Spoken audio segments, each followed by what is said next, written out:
ರಿಷಿಕ್ ಅವರೇ ನೀವು ಮಾತಾಡಬೇಕು. ಚನ್ನಪಟ್ಟಣ ಅಂತ ಸಂದರ್ಭದಲ್ಲಿ JDS ಭದ್ರಕೋಟೆ ಚುನಾವಣೆ ಬಿಫೋರ್ ನೀವು ಕಟ್ಟಕಡೆಯ JDSನ ಕಾರ್ಯಕರ್ತರನ್ನ ಕೇಳಿದ್ರು, ಕೆಲವು ಕಾಂಗ್ರೆಸ್ ಕಾರ್ಯಕರ್ತರನ್ನ ಕೇಳಿದ್ರು, ಅಥವಾ BJP ಕಾರ್ಯಕರ್ತರನ್ನ ಕೇಳಿದ್ರು, ನಿಖಿಲ್ ಅವ್ರು ವಿನ್ ಆಗೋ ಚಾನ್ಸಸ್ ಇದೆ ಅನ್ನೋದ್ರ ನಡುವೆ ಫಲಿತಾಂಶ ಇದೆಯಲ್ಲ ಇಂಪಾಸಿಬಲ್ ಅನ್ನೋ ರೀತಿ ಬಂದ್ಬಿಡ್ತು. ಸೊ ಹಂತವಾಗಿ ಕಾಂಗ್ರೆಸ್ JDSನ ಭದ್ರಕೋಟೆಗಳನ್ನು ಛಿದ್ರ ಮಾಡ್ತಿದೆ ಅನ್ನೋದು ವಿಚ್ ಇಸ್ ವಿಸಿಬಲ್.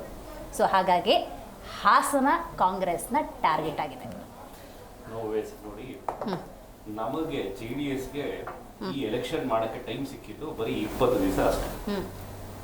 ಯಾಕೆ ಮಾತು ಹೇಳ್ತೀನಿ ಅಂತ ಹೇಳಿದ್ರೆ, ಅಲ್ಲಿ ನಾವು BJP ಅವ್ರ ಜೊತೆ ಒಂದು ಮೈತ್ರಿಕೂಟದಲ್ಲಿ ಇದೀವಿ, ಇಂಡಿಯಾ ಮೈತ್ರಿಕೂಟ. ನಾವು ಅನ್ಕೊಂಡಿದ್ದು ಸಹಜವಾಗಿ ಮೈತ್ರಿಕೂಟದ ಒಬ್ಬ ಅಭ್ಯರ್ಥಿ ಆಗ್ತಾರೆ, ಅದರಲ್ಲೂ ಪರ್ಟಿಕ್ಯುಲರ್ ಆಗಿ CP ಯೋಗೇಶ್ವರ್ ಅವರು ಅಭ್ಯರ್ಥಿ ಆಗ್ತಾರೆ ಅನ್ನೋದು ಒಂದು ಎಕ್ಸ್ಪೆಕ್ಟೇಷನ್ ಇದೆ. ನಮಗೆ CP ಯೋಗೇಶ್ವರ್ ಅವ್ರು ಏನ್ ಮಾಡೋದು ಅಂತ ಹೇಳಿದ್ರೆ ಡೈರೆಕ್ಷನ್ಲೆಸ್ ಮಾಡೋದು. ನಿಮಗೆ ಯಾವುದೇ ಒಂದು ಟೈಮಲ್ಲಿ ಒಂದು ಅರ್ಧ ದಾರಿಯಲ್ಲಿ ಕರ್ಕೊಂಡು ಹೋಗ್ಬಿಟ್ಟು ಲೆಫ್ಟು ಇಲ್ಲ ರೈಟು ಇಲ್ಲ, ನಿಮ್ಮ ಪಾಡ ನೀವೇನೋ ಹೋಗ್ಬಿಡ್ರಪ್ಪ ಅಂತ ಕೈ ಕೊಟ್ಬಿಟ್ಟು ಹೋಗ್ತಾರಲ್ಲ, ಈ ರೀತಿ ಕೆಲಸ ಆಯ್ತು ನಮ್ಗೆ. ಮುಂಚೆ ನಮ್ಗೆ ಇದ್ರ ವಿಚಾರ ನಾಲೆಡ್ಜ್ ಇತ್ತು ಅಂತ ಹೇಳಿದ್ರೆ ನಾವು ಇನ್ನೂ ಚೆನ್ನಾಗಿ ಸಂಘಟನೆ ಮಾಡ್ತಾ ಇದ್ವಿ. ಆಮೇಲೆ 100% ನಾವು ಗೆಲ್ತಾ ಇದ್ವಿ. ಇರ್ಲಿ, ಈಗ ಅವ್ರು 1 ವೋಟಿಂದ ಗೆದ್ರು ಅದು ಗೆಲುವೇನೆ, ಅದನ್ನ ನಾನು ಅವ್ರು ಗೆದ್ದಿಲ್ಲ ನಾವು ಗೆದ್ದಿದ್ದೀವಿ ಅಂತ ನಾನೇನು ಆರ್ಗ್ಯೂ ಮಾಡಕ್ ಹೋಗಲ್ಲ. ಆದ್ರೆ ನೀವು ಗಮನಿಸಬೇಕಾಗಿರುವಂಥದ್ದು ವೋಟ್ ಶೇರಿಂಗ್ ಗಮನಿಸೋಣ.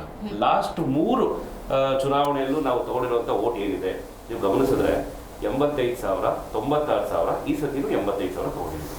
ಹಾಗಾದ್ರೆ ಚನ್ನಪಟ್ಟಣದಲ್ಲಿ JDSನ ಕೈ ಹಿಡಿಯುವಂತ ಮತದಾರ ಏನಿದ್ದಾರೆ ಅವರು ಅಷ್ಟೇ ಇದ್ದಾರೆ, ಏನೂ ಡಿಫ್ರೆನ್ಸಸ್ ಆಗಿಲ್ಲ, ವ್ಯತ್ಯಾಸಗಳಾಗಿಲ್ಲ.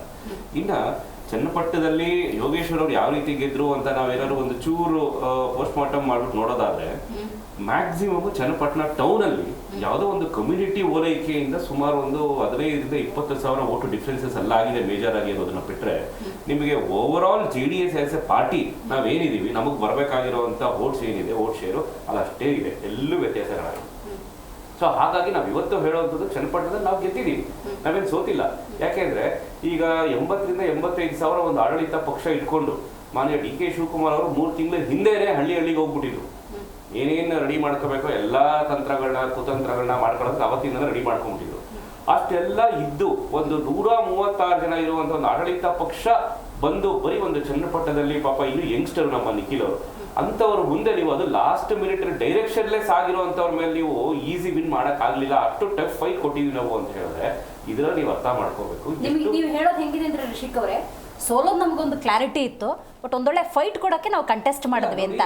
ಈಗ ಅಲ್ಲಿ ನಮಗೆ ಲಾಸ್ಟ್ ಮಿನಿಟ್ ಅಲ್ಲಿ ಕ್ಯಾಂಡಿಡೇಟ್ ಯಾರು ಹಾಕಿದ್ರೆ ಅಟ್ಲೀಸ್ಟ್ ಒಂದು ಟಫ್ ಫೈಟ್ ಆಗುತ್ತೆ ಅನ್ನೋವಂಥದ್ದು ಫಸ್ಟ್ ವಿಚಾರ. ಯಾಕಂದ್ರೆ ಯಾವುದೇ ಒಂದು ಕಾನ್ಸ್ಟಿಟ್ಯೂನ್ಸಿಲಿ ಸೋಲು ಗೆಲುವು ಅನ್ನೋದು ಇದ್ದೇ ಇರುತ್ತೆ. ಯಾರಾದ್ರೂ ಒಬ್ರು ಗೆಲ್ತಾರೆ ಸೋಲ್ತಾರೆ, ಅದು ಯಾವುದೇ ಪಕ್ಷದಲ್ಲಿ ಆಗಿದೆ ಸರ್ವೇ ಸಾಮಾನ್ಯ. ಆದ್ರೆ ಒಂದು ಪಕ್ಷ ಸಂಘಟನೆ ಎಷ್ಟು ಚೆನ್ನಾಗಿ ಆಗ್ತಾ ಇದೆ, ಒಂದು ಬೇಸ್ ಎಷ್ಟಿದೆ ಅಲ್ಲಿ ಅನ್ನೋವಂಥದ್ದು ವೆರಿ ಇಂಪಾರ್ಟೆಂಟ್. ಈಗ ನಮಗೆ ಪಕ್ಷ ಸಂಘಟನೆ ಮತ್ತೆ ಆ ಮೂಮೆಂಟಮ್ ಇಟ್ಕೋಬೇಕಲ್ವ ನಾವು. ಈಗ ಲಾಸ್ಟ್ ಟೈಮು ಮಾನ್ಯ ಕುಮಾರಣ್ಣನವರು ಗೆದ್ದಾಗ 96,000 ವೋಟ್ ತಗೊಂಡಿದ್ರು, 15,000-16,000 ವೋಟ್ ಡಿಫ್ರೆನ್ಸ್ ಅಲ್ಲಿ ಗೆದ್ದಿದ್ದು. ಆವಾಗ ಇದೇ ಯೋಗೇಶ್ವರ್ ಅವರೇ BJP ಇದ್ರು. ಕಾಂಗ್ರೆಸ್ ಅವ್ರದ್ದು ಲಾಸ್ಟ್ 3 ಟರ್ಮ್ ತಗೊಂಡ್ರೆ ಎಲ್ಲಿದೆ 8,000, 15,000, 30,000 ಅವ್ರು ತಗೊಂಡಿದ್ದಂತ ವೋಟ್ ಬೇಸು. ಈ ಸತಿ ಎಲೆಕ್ಷನ್ ಮಾಡಬೇಕಾದ್ರೂ ನಾವು ಹಳ್ಳಿ ಹೋದಾಗ್ಲೂ ಅಲ್ಲಿ ಹೇಳ್ತಾ ಇದ್ದಿದ್ದು, ಇದು ಒಂದು ಪಕ್ಷದ ನಡುವೆ ಇರುವಂತ ಎಲೆಕ್ಷನ್ ಅಲ್ವೇ ಅಲ್ಲ. ಅಲ್ಲಿ ಕಾಂಗ್ರೆಸ್ನ ಅಸ್ತಿತ್ವ ಇಲ್ಲವೇ ಇಲ್ಲ. ಅಲ್ಲಿ ಇದ್ದಿದ್ದೇ ಎಲೆಕ್ಷನ್ ನಿಮ್ಗೆ ಯಾರ ಮಧ್ಯ, ಯೋಗೇಶ್ವರ್ ಅವರು individually plus JDS. So Yogeshwar versus JDS ಅಂತ ಇತ್ತೇ ಹೊರತು ಅಲ್ಲಿ ಎಲ್ಲೂ ನಿಮಗೆ ಒಂದು ಕಾಂಗ್ರೆಸ್ ಪಕ್ಷ ಇದೆ, ಆ ಕಾಂಗ್ರೆಸ್ ಪಕ್ಷ ಅಗೇನ್ಸ್ಟ್ JDS ಅಥವಾ NDA ಪಕ್ಷ ಅಂತ ಅಂದ್ಬಿಟ್ಟು ಎಲ್ಲೂ ಇರಲಿಲ್ಲ ನಿಮಗೆ. ಸೊ ಹಾಗಾಗಿ ನಾವು ಇವತ್ತು ನಮಗೆ ಅಫ್ಕೋರ್ಸ್ ಸೋತಿದ್ದೀವಿ ಅನ್ನೋವಂಥದ್ದು ಎಲ್ಲೋ ಒಂದು ಕಡೆ ಒಂಚೂರು ಬೇಜಾರಿದೆ ಅನ್ನೋದಾದ್ರೂ ನಮ್ಮ ಪಕ್ಷ ಸಂಘಟನೆ ಚೆನ್ನಾಗಿದೆ, ನಮಗೆ ಸುಮಾರು 85,000 ವೋಟಿಂಗ್ ಆಗಿದೆ ಅನ್ನೋವಂಥದ್ರಲ್ಲಿ ನಮ್ಗೆ ತೃಪ್ತಿ ಇದೆ. Next target Hassan Congress. No madam, ನೋಡಿ ಇಲ್ಲಿ ಚನ್ನಪಟ್ಟಣದಲ್ಲಿ ಇಷ್ಟೆಲ್ಲ ಫೋರ್ಸ್ ಇಟ್ಕೊಂಡೆ ಇವರು 136 ಜನ ಆಡಳಿತ ಪಕ್ಷ ಇಟ್ಕೊಂಡೆ 86,000 ಬಂದಿರುವಂಥದ್ದು. ಇನ್ನು ಹಾಸನಕ್ಕೆ ಬಂದರೆ ದೇ ಆರ್ ಫ್ರೀ. ಈಗ ಕರ್ನಾಟಕ ರಾಜ್ಯದಲ್ಲಿ ಯಾರು ಎಲ್ಲೂ ಬೇಕಾದರೂ ಹೋಗ್ಬಿಟ್ಟು ಏನು ಸಮಾವೇಶ ಬೇಕಾದ್ರೂ ಮಾಡ್ಕೋಬೋದು, ಏನು ಬೇಕಾದ್ರೂ ಸಂಘಟನೆ ಮಾಡ್ಕೋಬೋದು. ಅದರಲ್ಲಿ ನಾವೇನೀಗ ಹಾಸನ ನಮಗೆ ರಿಜಿಸ್ಟರ್ ಮಾಡ್ಕೊಂಡ್ಬಿಟ್ಟಿದೀವಪ್ಪ, ನೀವು ಬರೋಂಗಿಲ್ಲ ಅಂತ ನಾವೇನಾರು ಹೇಳೋಕ್ಕಾಗುತ್ತಾ? ಬನ್ನಿ ಮಾಡಿ.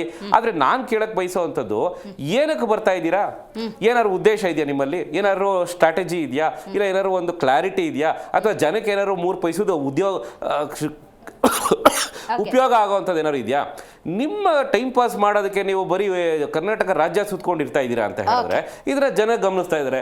ಇದಕ್ಕೆ ಮುಂಚೆ ನೀವು ಗಮನಿಸಿದ್ರೆ ಒಂದು ಪ್ರೋಗ್ರೆಸ್ ರಿಪೋರ್ಟ್ ಹೇಳ್ಬಿಡ್ಬೇಕು ಅಂತ ಹೇಳಿದ್ರೆ, ಇವರ ಸರ್ಕಾರ ಬಂದಿದ್ದ ದಿವಸದಿಂದ ಇವರು ಮಾಡಿರೋವಂಥ ಆಂದೋಲನ, ಸಮಾವೇಶಗಳು ಅಥವಾ ಬೇರೆ ಯಾವುದೇ ಒಂದು ಪೊಲಿಟಿಕಲ್ ಆಕ್ಟಿವಿಟೀಸ್ ಅಂತ ನೀವು ಏನಾದ್ರು ಗಮನಿಸಿದ್ರೆ ಯಾವುದಾದ್ರೂ ಒಂದೇ ಒಂದು ಆಕ್ಟಿವಿಟಿ ಜನರ ಪರವಾಗಿರುವಂಥದ್ದು ಅಂತ ಅವ್ರು ಹೇಳ್ಬಿಡಿ ನೋಡೋಣ. ಜಿ ಕನ್ನಡ ನ್ಯೂಸ್ ಈಗ ನಿಮ್ಮ ಮನೆಯಲ್ಲೇ ನೋಡಿ, ಎಲ್ಲ ಕೇಬಲ್ಗಳಲ್ಲಿ ಈಗ ಲಭ್ಯ. ನಿಮ್ಮ ನೆಚ್ಚಿನ ಜಿ ಕನ್ನಡ ನ್ಯೂಸ್ ಈಗ ಸನ್ ಡೈರೆಕ್ಟ್ ನಲ್ಲಿ number 292, Tata Play number 1664, Jio TV number 1334, NXT digital number 30, N cable number 30, city networks 51, U digital number 162, GTPL number 17, Rockline telecommunications number 42, Shri Basaveshwara cable number 168, rural cable network 60, Vinayaka digital 57, Abhishek cable 821, city channel 53, Siddeshwara cable network 57, ವಿ4 digital infotech 628, Surya digital networks 53, Gajanan digital number 836, Malnad infotech private limited number 56, Metrocast number 830, victory digital number 167ರಲ್ಲಿ ನೋಡಿ ಆನಂದಿಸಿ.